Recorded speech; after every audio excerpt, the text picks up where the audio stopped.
BJP প্রার্থী হিসেবে ঘোষণার পর খড়গপুরে পৌঁছালেন দিলীপ ঘোষ। শহরের প্রবেশপথে গাড়ি থেকে নামতেই দলীয় কর্মী ও সমর্থকেরা তাকে উষ্ণ অভ্যর্থনা জানান। এরপর চৌরঙ্গি মোড় থেকে মোটরসাইকেলে চড়ে শহর পরিক্রমা শুরু করেন তিনি। শহরের বিভিন্ন গুরুত্বপূর্ণ এলাকায় ঘুরে দলীয় কর্মীদের সঙ্গে যোগাযোগ করেন বলে জানা যাচ্ছে। পাশাপাশি একাধিক মন্দিরে গিয়ে পুজোও দেন তিনি। বিজেপি কর্মীদের উৎসাহই আলাদা। সাধারণ মানুষ এখানে বিজেপিকে নিজের পার্টি মনে করে, সেই জন্য প্রত্যেক ইলেকশনে তারা আমাদের জেতান। এবারে আমরা জিতবো বেশি মার্জিনে আর বেশি ভোট পাবো, এটা আমাদের টার্গেট। 1 লাখ ভোট পার করবো। উনি কি করেছেন? উনি তো কাউন্সিলর ছিলেন, এমএলএ ছিলেন। কি করেছেন পাবলিক বলবে দিলীপ ঘোষ কি করেছে। সেজন্য ওদের কথার উত্তর দেওয়ার দরকার নেই। যাদের বোর্ডকেই ক্যান্সেল করে তাদের পার্টি, সে সেখানকার কাউন্সিলর, তাদের সম্বন্ধে কি বলা হচ্ছে? দাদা, চেনা মাটিতে লড়াই এবং তৃণমূলের গোষ্ঠীদ্বন্দ্ব প্রকাশ্যে চলে আসছে। দিলীপ ঘোষের পক্ষে যেটা টিএমসির গোষ্ঠীদ্বন্দ্ব নতুন কিছু নেই, ওটাই ওদের পার্টি। ওটা একটা বাজার, ওটা পার্টি নাকি?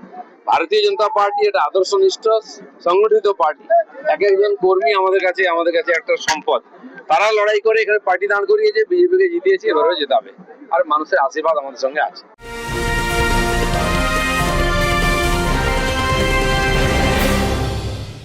উত্তর 24 পরগনা ও তার আশপাশের এলাকার মানুষের সেবায় ক্যাথ ল্যাবের মতো অত্যাধুনিক সুবিধা নিয়ে পরিষেবায় ব্রতী সারদা মাল্টি স্পেশালিটি হাসপাতাল।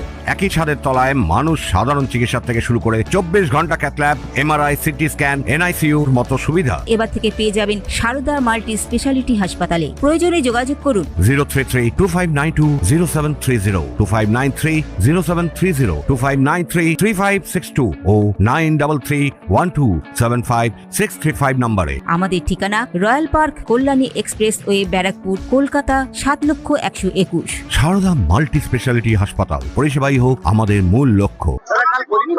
বহিরাগত বলেছে, কে বহিরাগত কে কি তো কথা বলে উনি হারলেন কেন? যদি এখানকারই হন। বহিরাগত কিনা এইসব গল্প চলে না।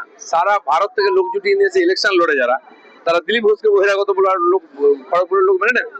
আজকে কর্মসূচিটা একটু ব্যাস, আজ দিনভর এখান থেকে র্যালি করে যাব আমরা, রাম মন্দিরে পুজো দেবো, তারপরে মাতা মন্দিরে যাব, আর 7 মা মন্দিরে যাব, কালী মন্দিরে। সারাদিন বিভিন্ন মন্দিরেতে আগের থেকে পুজোর ব্যবস্থা আছে, উৎসব চলছে, সেখানে জনসম্পর্কের কার্যক্রম করবো, পুজো দেবো।